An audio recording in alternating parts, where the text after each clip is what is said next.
प्रिय छात्रों, आप सभी को नमस्कार। कैसे, कब और कहाँ, कक्षा 8 सामाजिक विज्ञान हमारा अतीत के हम पहले अध्याय के कुछ महत्वपूर्ण बिंदुओं को देखेंगे। जब भारत पर अंग्रेजों की विजय के समर्थन होता है तो उस समय रॉबर्ट क्लास ने रेनेल को हिंदुस्तान के नक्शे तैयार करने का काम सौंपा था और भारत अंग्रेजी की विजय के समर्थन रेनेल को वर्चस्व स्थापित करने की प्रक्रिया नक्शे तैयार करना था। भारत का प्रथम गवर्नर जनरल वॉरेन हेस्टिंग जो है भारत का प्रथम जनरल था। आखिरी वायराइस लॉर्ड माउंटबेटन था और 1817 में स्कॉटलैंड वेब अर्थशास्त्री और राजनीतिक दार्शनिक टेम्स मिल ने 3 विशाल खंडों में एक history of India British Bharat का इतिहास नामक एक किताब लिखी थी। तो ये पूछा जाता है कि 1718 में जो है किसने इतिहास की किताब लिखी थी, तो वो हम इसको बांट सकते हैं। और 3 विशाल खंडों में मतलब 3 भागों में इसको जो है बांटा गया है। और वो 3 भाग कौन कौन से हैं? इस किताब में जेम्स मिल ने भारत के इतिहास को हिंदू, मुस्लिम और ब्रिटिश इन 3 कालखंडों में विभाजित किया है। ये बहुत ही इम्पोर्टेंट क्वेश्चन बिंदु है कि भारत के इतिहास को जेम्स मिल ने किन 3 कालखंडों में बांटा है। तो वो 3 कालखंड हैं हिंदू, मुस्लिम, ब्रिटिश। इतिहास को हम अलग अलग कालखंडों में बांटने की कोशिश इसलिए करते हैं कि इसकी एक वजह है, हम एक दौर की खासियतों, उसके केंद्रीय तत्वों को पकड़ने की कोशिश करते हैं। इसीलिए ऐसे शब्द महत्वपूर्ण हो जाते हैं कि जिसके सहारे हम समय को बांटते हैं। ये शब्द अतीत के बारे में हमारे विचारों को दर्शाते हैं। वे हमें बताते हैं कि एक अवधि से दूसरी अवधि के बीच आए बदलाव का क्या महत्व होता है।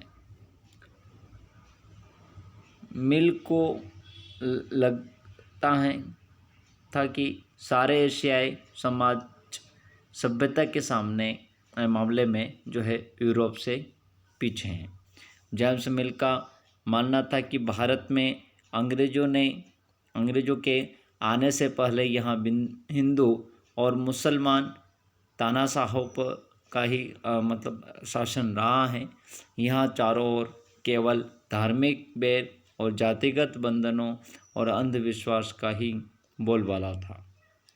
मिल ने तो यहाँ तक सुझाव दिया था कि अंग्रेजों को भारत के सारे भाग पर कब्जा कर लेना चाहिए ताकि भारतीय जनता को ज्ञान और सुखी जीवन प्रदान किया जा सके। उनका मानना था कि अंग्रेजों की मदद के बिना हिंदुस्तान प्रगति नहीं कर सकता। अंग्रेजों द्वारा सुझाए गए वर्गीकरण से अलग अलग हटकर इतिहासकार भारतीय इतिहास को आमतौर पर प्राचीन, मध्यकालीन तथा आधुनिक काल में बांटकर देखते हैं। पश्चिम में आधुनिक काल को विज्ञान, तर्क, लोकतंत्र, मुक्ति और समानता जैसी आधुनिकता की ताकतों के विकास का युग जो है माना जा सकता है। अंग्रेजी शासन वाले युग को इतिहासकार औपनिवेशिक युग भी कहते हैं। ये सबसे इम्पोर्टेंट बात है कि किस युग को जो है औपनिवेशिक युग कहा जाता है, तो वो है अंग्रेजी शासनकाल को। भारत में अंग्रेजों ने भारत को जीता और स्थानीय नवाबों और राजाओं को उन पर दबाव बनाना शुरू किया और अपना शासन स्थापित उन्होंने किया। मतलब उन पर दबाव बनाना, इस प्रकार से उन्होंने शुरू किया था।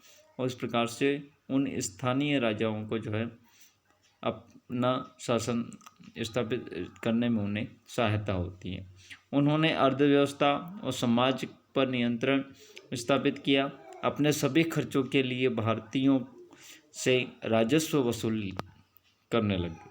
ब्रिटिश शासन के कारण यहाँ की मूल्य मान्यताओं और पसंद नापसंद, रीति रिवाज व तौर तरीकों में बदलाव आए।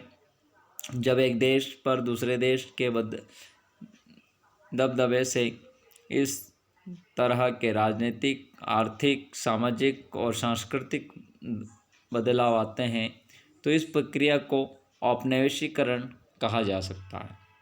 अंग्रेजी शासनकाल द्वारा तैयार किए गए सरकारी रिकॉर्ड इतिहासकारों का एक महत्वपूर्ण साधन होते हैं। अंग्रेज़ों को यह भी लगता था कि तमाम अहम दस्तावेज़ों और पत्रों को संभाल कर रखना जरूरी है। महत्वपूर्ण दस्तावेज़ों को बचा कर रखने के लिए अभिलेखागार, आर्काइव और संग्रहालय जैसे संस्थान भी बनाए गए। अंग्रेज़ों का विश्वास था कि किसी देश का अच्छी तरह शासन चलाने के लिए उसको सही ढंग से जानना जरूरी होता। 19वीं सदी की शुरुआत तक पूरे देश का नक्शा तैयार करने के लिए बड़े बड़े सर्वेक्षण किए जाने लगे। गाँवों में राजस्व सर्वेक्षण किया गया। इन सर्वेक्षणों में धरती की सतह और मिट्टी की गुणवत्ता, वहाँ मिलने वाले पेड़ पौधे और जीव जंतु तथा स्थानीय इतिहासकारों व फैसलों का पता लगता था। जनगणना के जरिए भारत के सभी प्रांतों में रहने वाले लोगों की संख्या, उनकी जाति, इलाके और व्यवसाय के बारे में जानकारियाँ इकट्ठा की जाती थी। इसके अलावा